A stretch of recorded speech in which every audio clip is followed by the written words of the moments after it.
Christian leaders, this is Pastor John Richards, and welcome to the Christian Leaders Book Club. Hey, Christian leaders, I'm Pastor Christopher J. Harris, and I'm your co-host of Christian Leaders Book Club.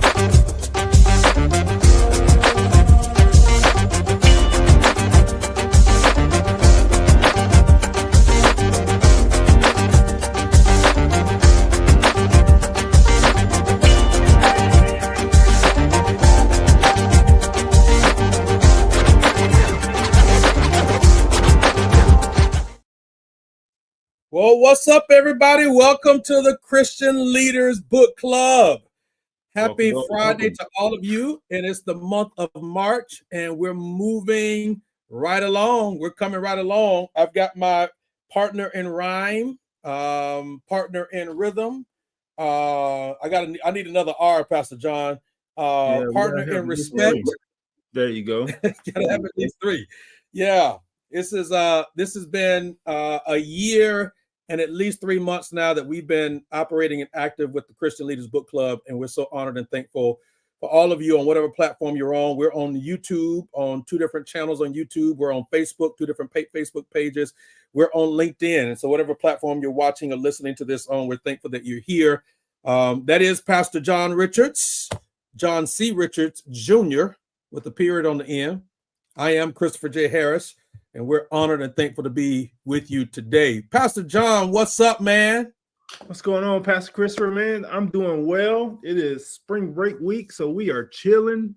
But I could not miss the Christian Leaders Book Club, man. We have been going through this over a year now, and it's always a great conversation. Always some good books we get to read, man. So I'm looking forward to chopping up with you, Pastor Christopher. Yeah, man. And this book this month is going to be really, really good. In terms of us discussing, for those that may be new or wondering, this is our list of books for this year, for 2025. In January, we talked about 48 days, which was just a powerful start to the year, personal development book to kind of figure out how you're managing your time and your priorities and your focus. Last month, Black History Month, which Pastor John and I are both unapologetic about talking about Black history and Black History Month. And Up From Nothing, John Hope Bryant. And, you know, there was a lot that we talked about with that book. I think it's worth reading for those that may be a novice when it comes to some financial matters, or at least starting to wrap your mind around the importance of finances. And so we had some great discussion around that. Bro, and you know what I just realized? What's that? The title, Up From Nothing, reminds me of Booker T's Up From Slavery. Wow. Now it makes all sense in the world. All right. Wow. I just realized it, man. Just now, as we looked at the title, I said that sheds a whole new light on it. That makes all the sense in the world. I hope y'all watched last month, because what we just said makes sense in light of what we just talked about with Booker T's Up From Slavery, which is crazy. That's wild.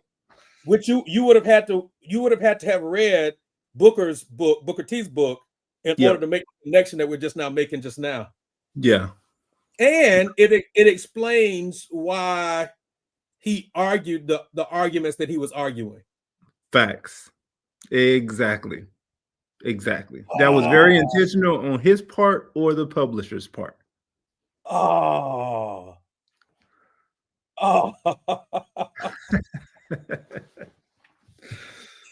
This is why it's important for you to surround yourself with thinkers, though, people. Pastor John and I are like-minded. We're brothers for real. And he and I could immediately make that connection. He said it, and now I see it. And you can't unsee it now. I cannot unsee it. I cannot unsee it. That's real, man. Yeah. Oh, I feel like that would have changed. That possibly could have changed our entire approach last month. I think so. I wish it would have come to mind earlier, but maybe the Lord knew. Especially on the backdrop of it being Black History Month. Yeah, for sure. Yeah. Because it would have been a throwback to Booker T. Washington's book, and Yep. even contextually what he was, because that book was kind of controversial, even Yeah. amongst Black.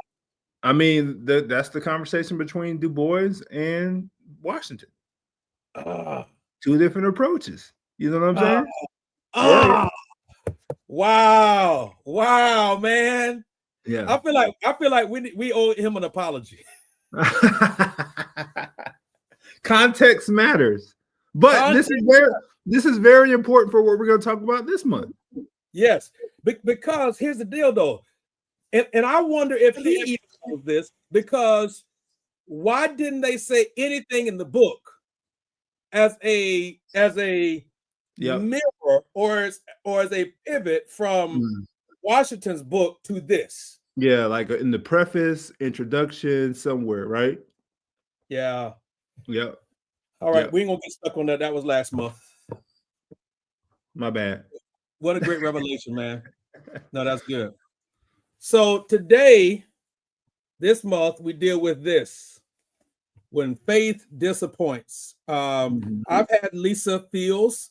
Lisa put her whole name on this book. You hear me? She said Lisa Victoria Fields. She wanted like to the know whole name, government name. The government name. But I've had Lisa on my podcast. I've interviewed her a few times. Have had a chance to meet her a couple times in person and have some brief conversations. Have followed her work. Have commended her both privately and publicly for the work that she has done and is doing with Jude 3. It is an incredible platform, man. Jude 3, huge salute and kudos to them for the work that they're doing. And such an incredible story, man. The fact that we're doing this book in Women's History Month, like she's a history maker as a Black Christian apologist who's a female, and she talked about a little bit in the book. We'll talk about that, but kudos to Lisa. Like, I've known her for a long time too. She's been to a couple of conferences I've hosted. She's just a salt the earth type person. She's right down the street in Jackson. Well, she was right down the street in Jacksonville. That's where she was born and raised. And I was 45 minutes away. So like we right down the road from each other. So that's my people. Yeah, absolutely. Absolutely. Next month, we deal with the Soul Winning Church. So you can see the image there. Whatever platform you're watching this on, you can go to the show notes or go to the description on the video and link to our email list. And then that way you'll be a part of what we got going on. So Pastor John, let's do an overview of When Faith Disappoints. Your sentiment walking away after reading the book was or is what? You know, generally when I look at a book, I'm looking at the title and the subtitle to see whether or not the content captures what's in the title and subtitle, right? So she talks about the gap between what we believe and what we experience. I believe that if you set that out as the premise and the thesis for her book, I think she captured it pretty well in a very preachy way. That's why I know she's in the Black church with the alliteration for each chapter, but looking at each one of those areas that have a P covering them in terms of the first letter, I think she does capture that, like, okay, here's the faith component, but then here's what actually is happening in my life. And then she has a lot of questions in each chapter that people who are readers may have those same questions. So I can see how it could be helpful for particular audiences. And again, context audience matters, right? So I would say that in terms of initial takeaway. No, that's good. To your point, one of the things that I do as I'm reading through a book is I am regularly thinking about, like, who's the target audience for this book? Because the target audience in my mind shapes and colors everything that's said in the approach of the book. And I have a hypothesis of who the target audience is for this book. Who do you think it is? Who do you think the target audience is for this book? I think our target audience is those who may be Christian, who may be questioning their faith, or non-Christians who may be questioning their faith. And not questioning their faith in the way of like, I'm walking away from the church, but having the why questions that haven't been unanswered. Yeah, I agree. I'll go a little bit more granular than that. I think She is clearly trying to identify ages 21 to 35 who have been nominally exposed to church, faith, God, religion, Bible, but there's some disconnects somewhere there. They've got some questions, that in many ways are just life questions more than just religious questions, but it's creating friction with how they receive or embrace God or issues of faith. And I feel like she's trying to do her best at simply acknowledging at a basic level, Christian or not, here's the reality of life and living.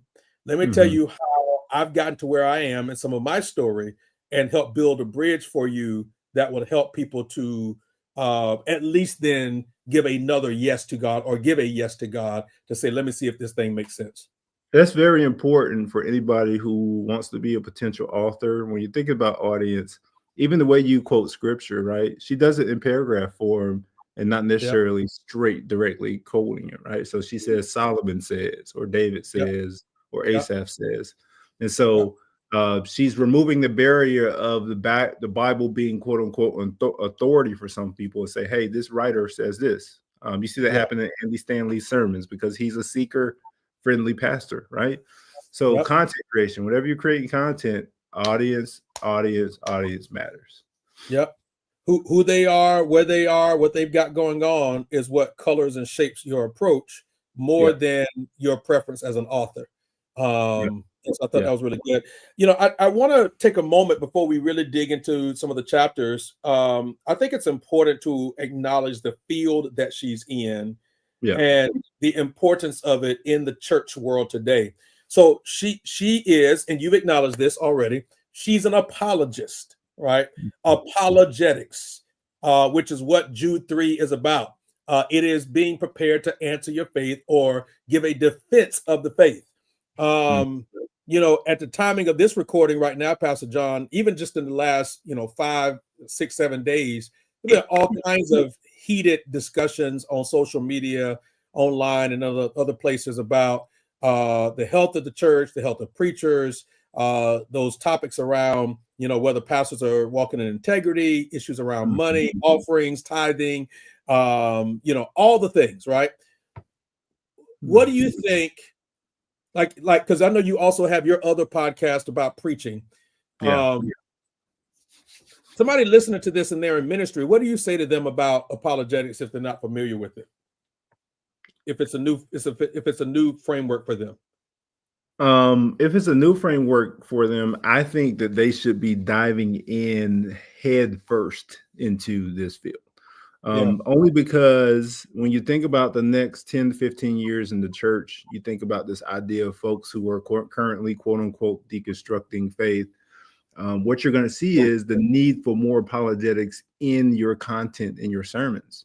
So you can no longer make assumptions and say, oh, we all know this story. No, we don't. Right. No, we don't. Tell us the story. Right. Absolutely. And so I think it's going to be important, even more important for Christian leaders, ministry leaders, whether or not it's in Christian ed, whether or not it's in public spaces, whether or not it's in the pulpit. I think every one of us needs to understand that this defense of faith isn't an option for us. It's a mandate in scripture, right? So always be ready to give an answer for the hope that is in you. And if you cannot do that, then you need to be able to equip yourself to do so. Yeah, you got to go get the resources and sit down and get the knowledge and information, and be willing to ask the right questions too. Another person that does some apologetics writing and preaching, Pastor Jerome Gay from North Carolina. I love this quote that he often states, and he says, we don't have to give faith-based answers to fact-based questions, right? And essentially what he's saying is that when people come to you with real factual questions that deal with faith, or that deal with spirituality, or deal with church, or that deal with God, you don't have to give them cliches to kind of brush them away, because that's not going to answer the questions that they have, right? So why do we trust the Bible? Well, you don't have to just tell somebody, well, because it's the word of God, and all of that, right? You put the preacher voice on and kind of go from there. No, why do we trust the Bible? We trust the Bible because of witnesses, credible witnesses. We trust the Bible because of credible research and archaeological extra biblical resources that have confirmed historical accuracy to what was said in the Bible. We trust the Bible because of the continuity of prophetic words, both from the Old Testament to the New Testament to present. We trust the Bible because of the validity of the testimony of Jesus and the life of Jesus, and all the things that go along with that. And there's probably a few things that I might have missed. So if you're an apologist in the room, please don't come for me. That was just off the top of my head. But yes, we have to be prepared to answer the kinds of questions that people are asking. And I think one of the first places that starts is in our homes. Mm-hmm. Oh, that's good, man. That's good. Yeah.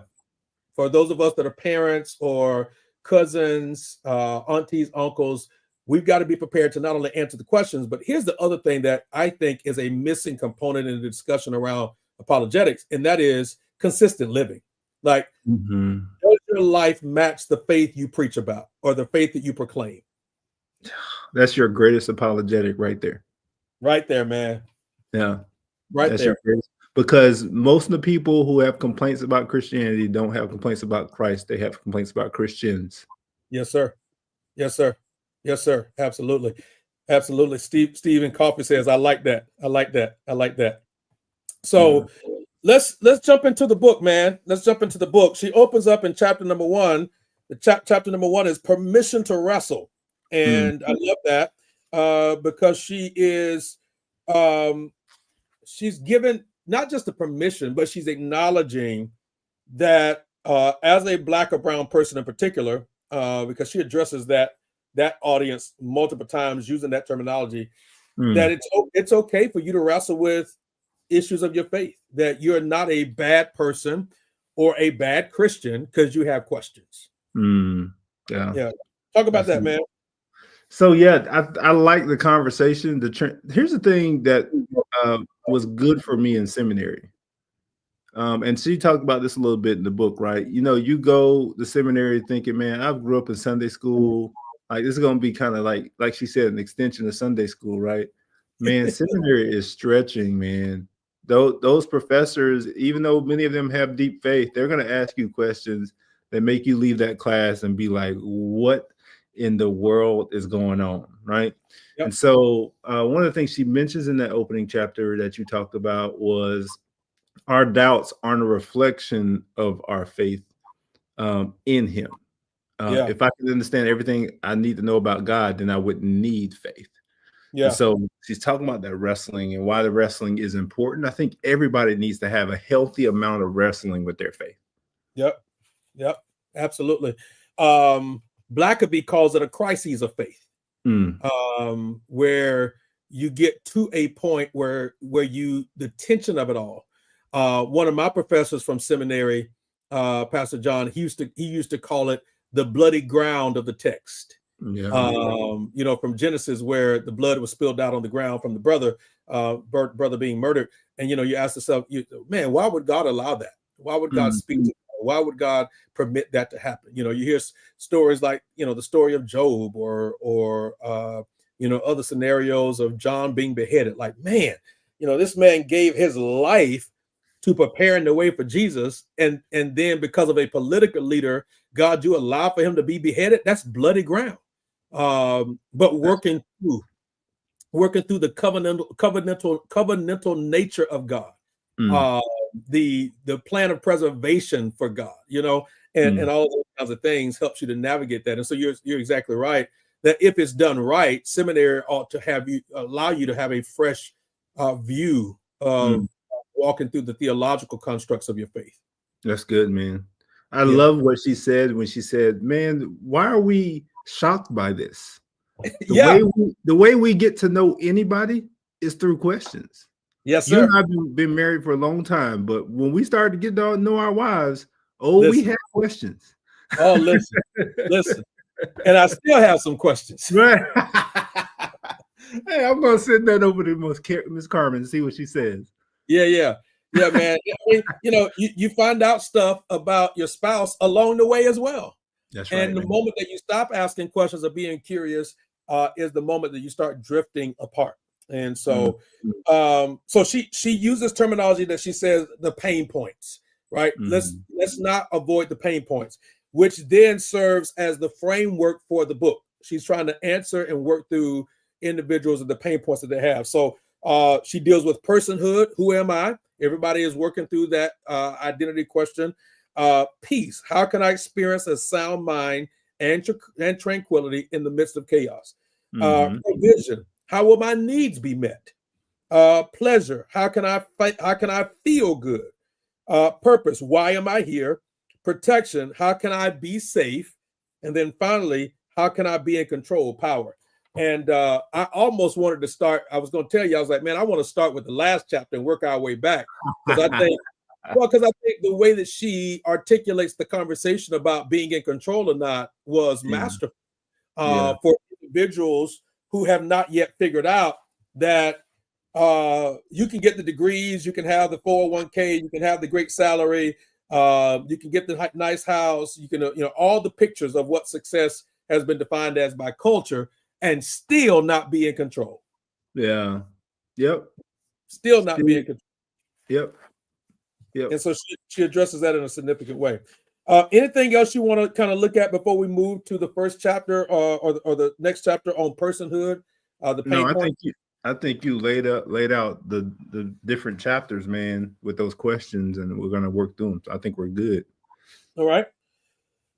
So personhood. What did you take away from this? What did you take away from this? So the Imago Dei conversation was good, and I'm glad that she included kind of some Black history, historical perspective in there. Obviously, all of our writing is always going to be shaped by our individual experiences. And as a Black woman, it was good for me to kind of see the way she dealt with the pain point in Black communities specifically, right? Yeah. Because that's her audience. That's most of her audience for Jude 3. A lot of her audience for Jude 3, because she's a Black apologist, are going to be our people. And so which I would say, I'm sorry, Pastor John, which I would say is a pain point that she acknowledges, that when she got into the field, there were not a lot of people that looked like her. White males. Yeah. All white males. And was discouraged from doing so because she was a Black female.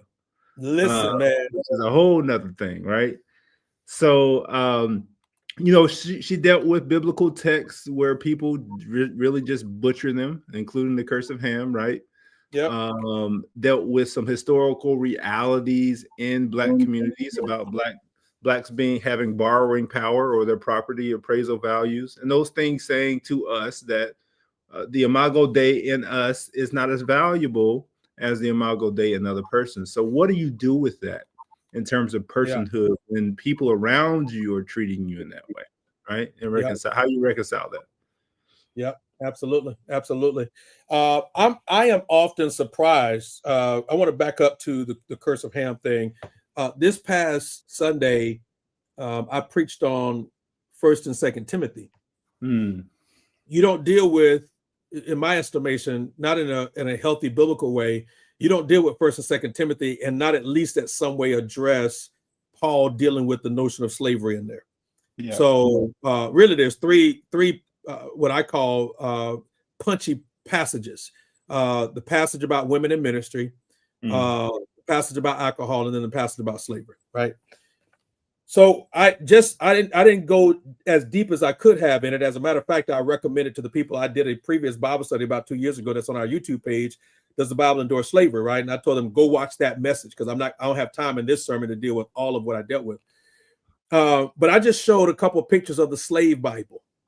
And I mentioned briefly the Curse of Ham.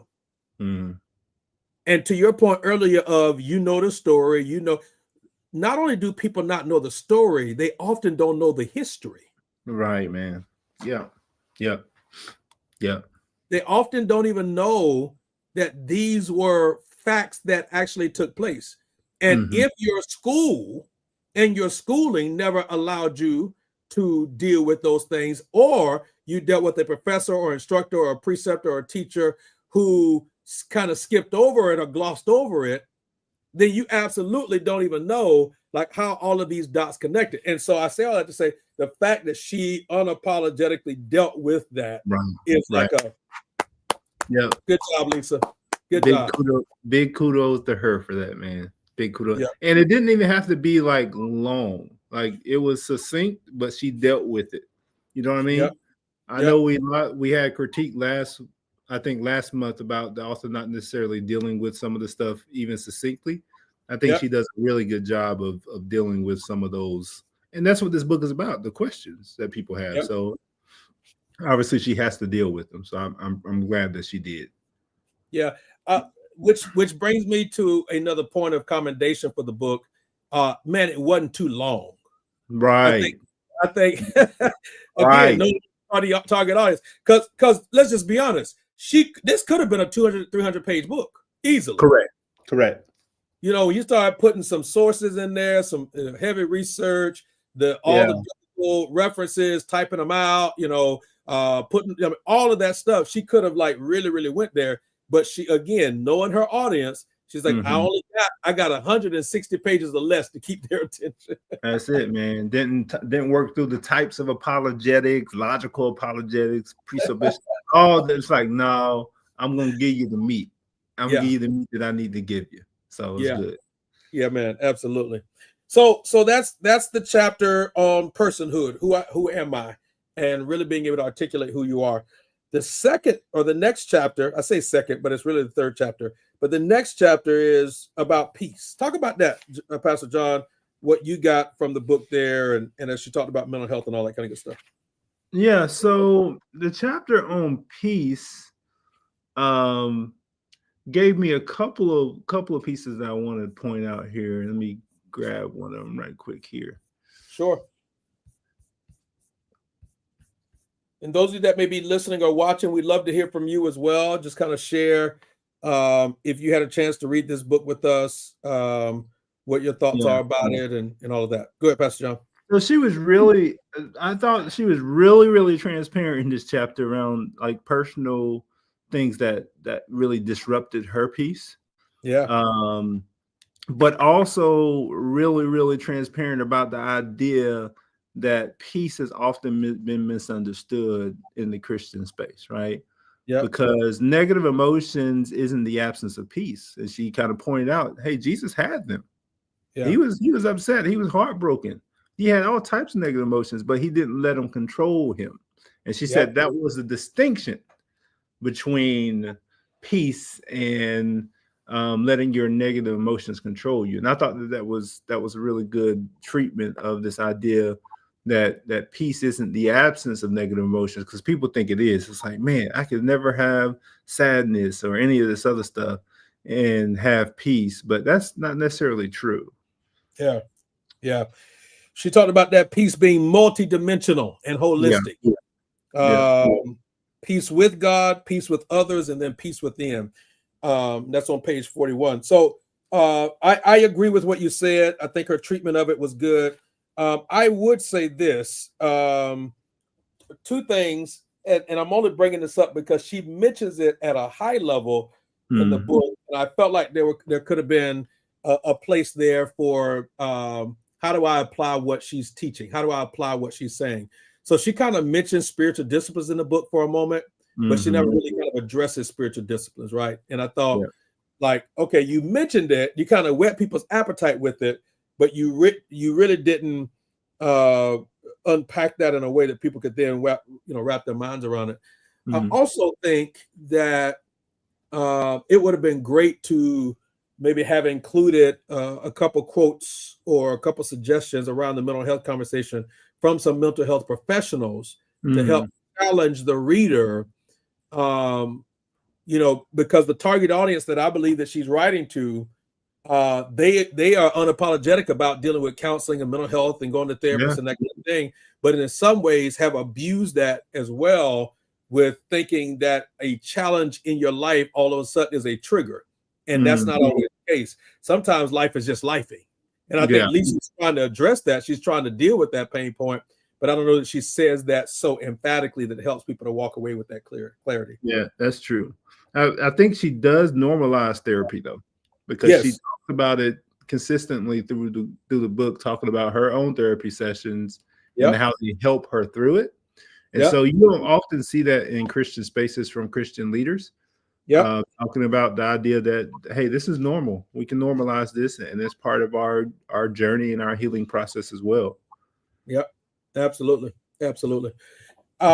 Anything else on this peace chapter? Because I got some questions in this provision chapter. No, I think one of the things she mentioned was God is looking for a 2-for-1 when dealing with the relationships. Yeah. He often trying to correct the offender, but also looking to correct the offended as well. Yeah. I thought that was good, kind of that two-way street analogy for that particular chapter. So yeah, that's what I had in there. That's good. That's good. So she tells this story, about the conference and meeting the budget for the conference under provision and all of that in the next chapter. And there was a part of me that was like, what should you have had? Like, give us the rest of the story about what you've learned about now being properly prepared financially before you jump out to launch a conference if you don't have the money to do it. She doesn't really deal with that. Yeah. Because she was looking for what, 25,000? Something like that. Yeah. No, 2,500, and then got 10 from the school. No, bro, she was looking for 25,000 and got 10,000 from the school. Really? Yeah. I thought it was 2,500. She said she was shooting too low or something like that. I thought for sure. Now you done made me lose it. Unlikely sources. Let me make sure I ain't tripping.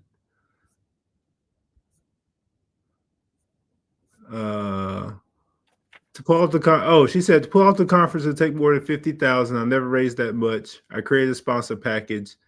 I'd only raised 2,500 in 1 month. I was stressed out, and then somebody called her and said they were going to give her 10. So her budget was 50. So yeah, you're right. I mean, that's I think that is a viable conversation worth having. And that also talks about, especially when you're talking about entrepreneurship and minorities in these spaces, talk about funding and development. We have not had the history of development of fundraising for us to be able to think through matters in ways other people have. So in a lot of ways, it is trial and error, but at the same time, you don't want to do too much trial with that much money. Not at all. You need to move proof of concept pretty quickly. Yes, sir. Yeah. Which she doesn't speak to, like, I know she talked about that there was this company that offered to buy her out for Jude 3, and she elected not to do that. But she doesn't spend a lot of time maybe unpacking, other than sweat equity and blood, sweat, and tears and sacrifice. Did somebody come alongside of you and make some big donations or make a multi-year donation? That would have been insightful, I think, or would have been, helpful for, maybe an older reader or more mature reader to navigate this from a ministry standpoint. Yeah, I mean, I thought, again, I'm not. This is not a critique of the overall book and the message, because I think the book serves its purpose. I just wondered, from my seat of reading and the way that I read, I would have like, man, there were some other questions that I wish that she would have asked. Which brings me to another point. I think there was a missed opportunity for her. So she's got hundreds and hundreds of hours of video on YouTube. Right. On some of these chapters, there should have been a QR code that redirects people to some of those videos. Oh yeah, because her readers would eat that video content up. Yes, sir. Without a doubt. Yes, sir. No, that makes sense. Yes, sir. All right. So anything else on that chapter on provision? How will my needs be met? No, I think we're good. Okay. Now we deal with pleasure. The pleasure chapter. Bro, let How me can I tell you be something. Go ahead. This opening quote from Taraji Henson, Yeah. she says, "Now I have it all. And I feel empty I inside. feel empty inside." Taraji P. Henson. She done wrote some Ecclesiastes or speaking Listen. Ecclesiastes in an interview. Listen, Song of Solomon came through, didn't? Yeah. Yeah. This is a good chapter though, because it talks about seeking pleasures, obviously, but the initial one she talked about was sexual pleasure, but I'm glad she expanded it to other areas where folks seek pleasure, because that's what a lot of people think about initially. Like, oh yeah, seeking pleasure is kind of sexual, but then there's different things that we don't think about, right? Yep. Like Yep. desired salary, right? Yep. Strong platform, social media platform. It's like, man, that stuff can leave you empty. And I'm glad she was transparent about even Jude 3 project. Yes, Like, sir. that's her baby, right? Yes, sir. Yes, And sir. at one point, the baby became something that like really spoke to her identity. And she Yes, really sir. had to name that for sure, without a doubt. I think her level of transparency on that point, but also throughout the book, was very healthy. We laughed about this offline, even to the degree that some of it was kind of like, "Ooh, well, I hope you change the names of the identity to protect the innocent on this, Right. not the innocent, but to protect the guilty." Yeah. Right. That was the hope, but it was real, and that's what folks, her demographic, are looking for. I was just about to say, man, they're looking for that level of, translucency or transparency that, maybe previous generations would not have engaged that way or shared that kind of detail in a writing like this or in a format like this, that people can really say, oh, wow, right?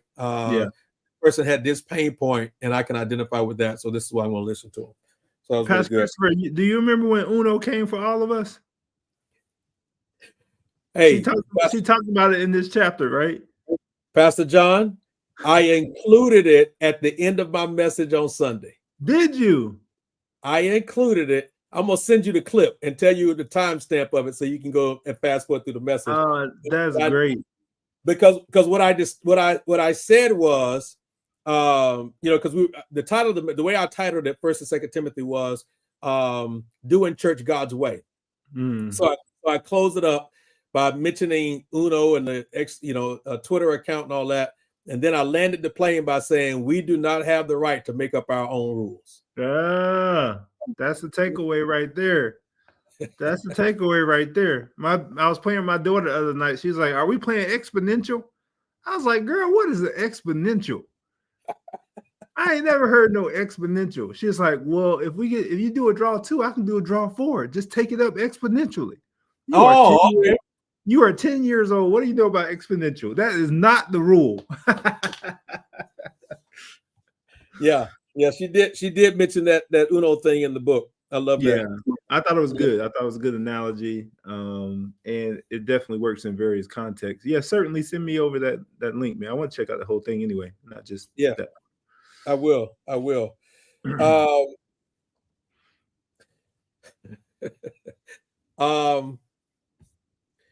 What you laughing about, man? I'm trying to figure out how to word this.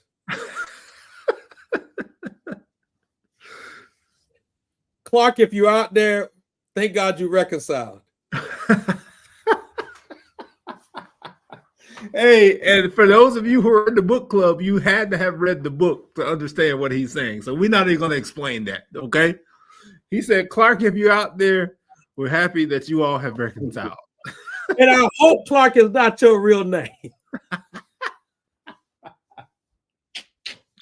Man, I wish we could have got Lisa on here, man. Because I was going to ask her. First of all, before we even get into the interview, is Clark his real name? Because I was going to Google him. You hear me? I was going to have to repent later for doing it, but I was going to Google Clark. That's hilarious. Oh man! All right, I love this question though. I'm back on point. Her question that she like again, dealing with the pain point, right? Knowing your audience. I love this. Is God's way worth it?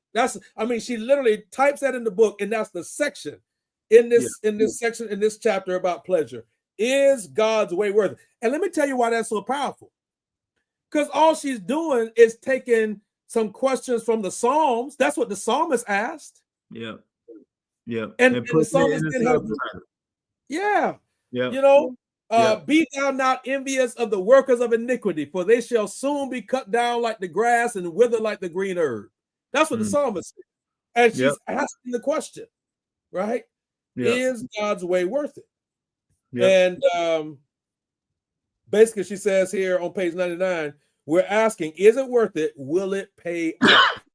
And then she answers that question. And I think that was powerful, man. I think it was very, very good. Again, dealing with her audience. I also liked this, Pastor John, how she made the reference to working in corporate, right? And so she doesn't say this directly. I don't think she deals with this directly. I don't remember her dealing with this directly, but to hear her write about, when I worked at Bank of America, Merrill Lynch, I enrolled in the 401k retirement plan. Each pay period, my employers would match a percentage, but all of that. Her saying that, if you're paying attention to the writing, you should at some point be thinking, so when did you leave? When did you make the sacrifice to leave that, which a direct deposit is happening every 2 weeks? And launch and go full time with Jude 3. We only got the year that you launched. We just didn't get the rest of the story. Right. Maybe she's trying to set us up for another, for another book. Another book. Number 2. Yeah. So I thought that was a great, great chapter, man. Anything else you want to say about that chapter at all? No, I think that's it. Man, our time is getting away from us here. We got the next chapter, chapter number 6 is on purpose. Why am I here? Yeah. I had a great quote. Commercialization of purpose in America has intensified the pain point of purpose. So how people have commercialized this idea of purpose in culture has made people antsy about their own purpose. I thought that was good. Yeah. You got to read the rest of the paragraph. You got to read the rest of the paragraph. Yeah, new book, post, a podcast on purpose pops up every week. Yet when we can't seem to find it, depression and hopelessness set in. Yeah. People ain't trying to find purpose. They're trying to find that purpose. Can't find it, man. I guess Rick Warren writing a book that sold millions of copies wasn't enough. Ain't enough for folks. The second highest sold book outside of the Bible in history, in human history. Yes, sir. Yes, sir. And again, she didn't have to, but she did. She because she went there. She started talking about CRT. When she started talking about CRT. She could have went in an entirely different direction, but she said, "Nope, I'm gonna deal with this." Yeah. I love it. I love how she acknowledged purpose isn't a platform, right? It's not a platform. Now, just because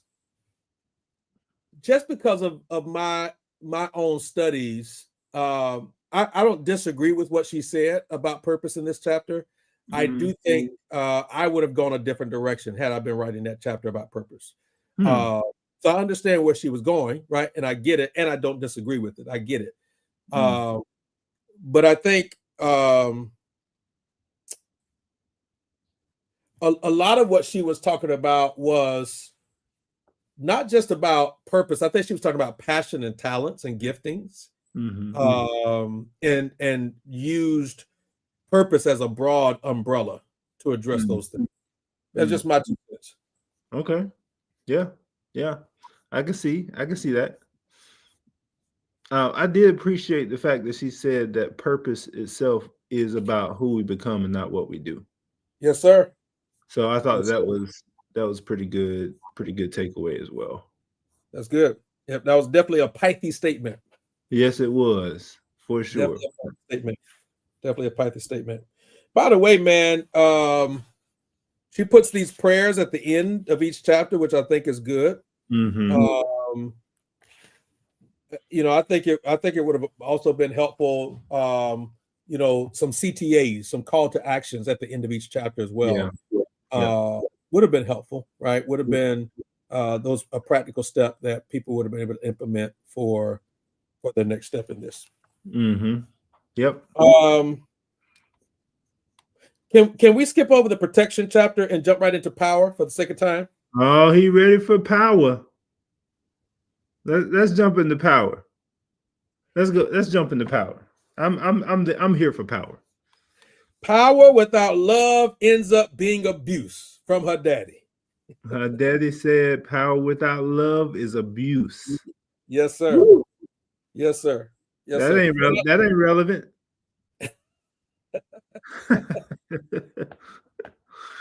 At all. There. Don't go okay. there. I won't. Not today. Why in the world you had to say that, man? I'm sorry, man. I'm sorry. So you know what? The one thing that I thought about was her section on the price of power. Woo! So good. That was actually really good. You know what I'm saying? Control is expensive. Yeah. I couldn't afford control. It costs too much.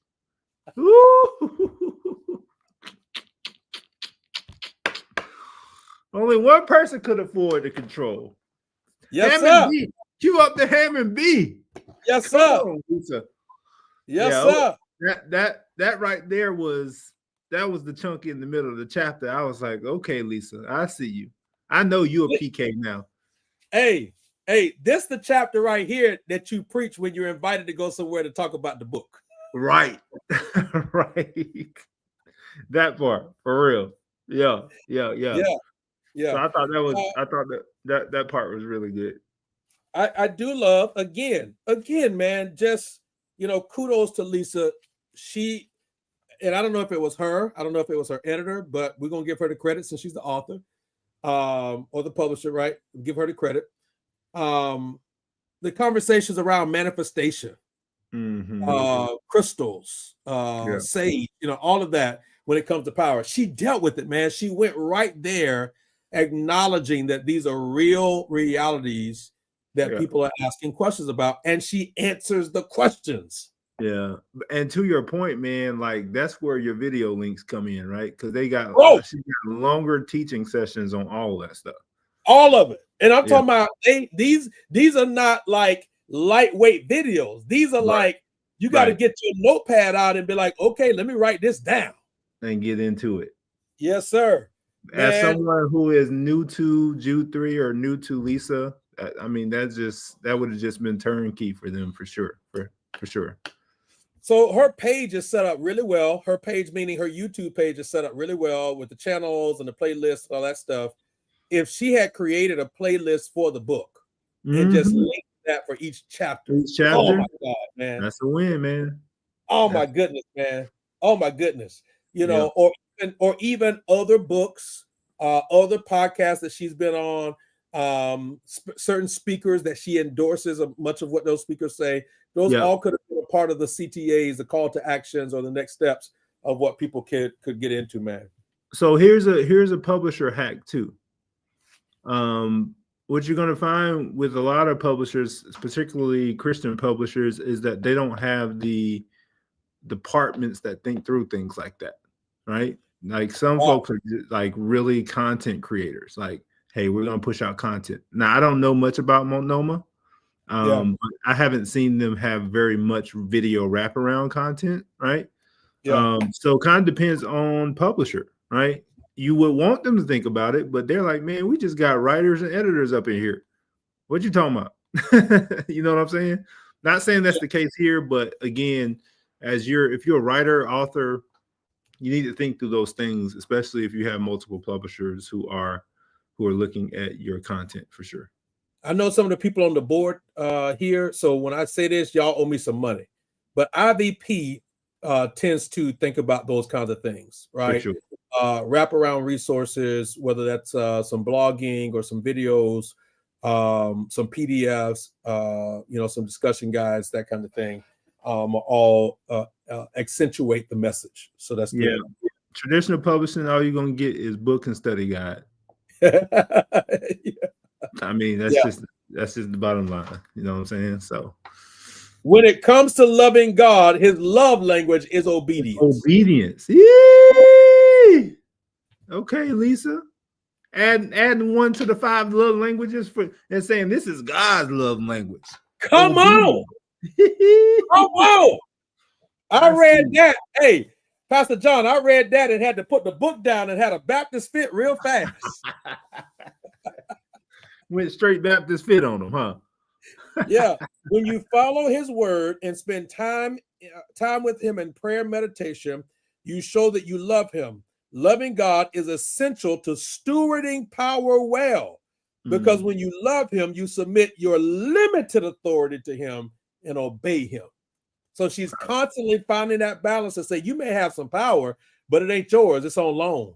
That was a paragraph right there, Lisa. Bro. That was a paragraph for sure. Yeah. Yeah.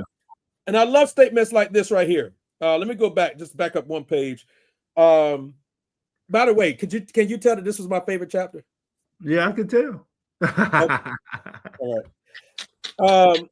She says this, and I love this. She says, when I encounter Black students who struggle with whether or not Christianity is for them, I remind them of the perversion of the Bible, how slave owners didn't want our people to read the whole Bible, and that reading all 66 books from cover to cover is a protest against white supremacy. That's good. Because knowing the whole truth is the only way to overcome a lie. To overcome a lie. Good God from Zion. Lisa Victoria Fields. Come on, man. That sounds like some DEI stuff, though. No, that's really good, man. The only way to protest against, wow, from cover to cover. When you do it cover to cover, you're actually protesting white supremacy. That's so good. That's good. Yeah. So I give the book. We've never graded a book before, have we? We have not graded books before. Should we do that? Should we start doing that? On a scale of 1 to 10? I was thinking like A, B, C, D, F. Oh, you talking about like transcript grades? Yeah. Okay. All right. I'm down. What you give it, brother? I'm going B plus. That's because you're a lawyer. You're a hard grader. I was gonna give her an A minus. Okay. Here's why I'm going B plus. There were some parts of the narrative that I would have wanted that was missing, that we've already talked about, that would have filled in some gaps, right? And then to your point, I think the book is a good introductory. It's like do I want to say that? It helps people it's like an entry level apologetic resource that could have pointed to the intermediate level resources that she has. Or even immediate level. Right. So I was going to call it a gateway drug, but I thought that I didn't want to use that phrase. But I said it anyway. Oh, whatever. Yeah, whatever. You said it anyway. No, that would have been that illustration would have fell flat. Yeah, it would have. But I think those are the two pieces that I felt like were missing. For comparison's sake, like the book last month, I would have given it like a C minus D. Until you got revealed, until it was revealed about what you said today. Yeah, then it might have gotten a C. Listen, let me tell you something. You're right, man. Law school grade is different.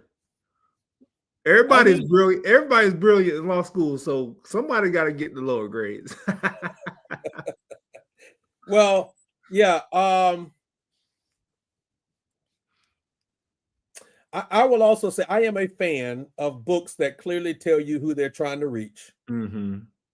And I'm also a fan of authors who acknowledges who you're writing to, but also saying, depending on the level you're at, here's the next level or the level above that, and here's how you get there if you want to go there at some point in the future. Yeah.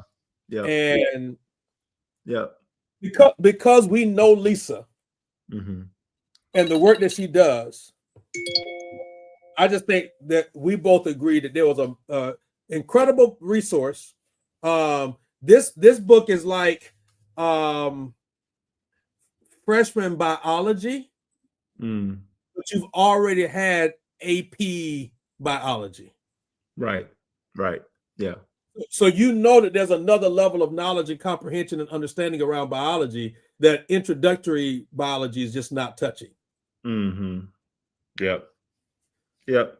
So because we feel like because she's got the body of work. It's not like she doesn't have the body of work. Yeah. And the goal is you just want to get people the course catalog now. Yep. So you can take other courses, right? Yep. All right. Yeah, you good. You went through this one. Here's the catalog for what we got next. Yep. Absolutely. But shout out Lisa. I mean, she is a trailblazer. Love the work she's doing. She definitely is someone who in Christian history, especially in the Western context, in our context, black context, church space. Well, I'm not saying your church is black church. Let me just be clear. But as black Christians, someone who is in this field of apologetics is refreshing. You've already named a couple of others, but Damon Richardson, Isaiah Robertson.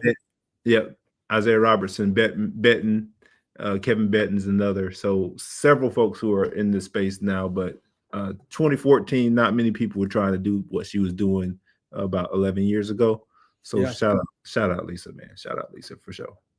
So those of you that are watching and listening, if you are not familiar with Jude 3, go to their YouTube page on YouTube and subscribe. Trust me, you will thank both of us later. Just go in, subscribe to their YouTube page, and start engaging with the content. And I promise you, your life will be better because of it. So that being said, JUDE3, based on that text in Jude. And so make sure you all go check it out. So next month, we jump into the Soul Winning Church.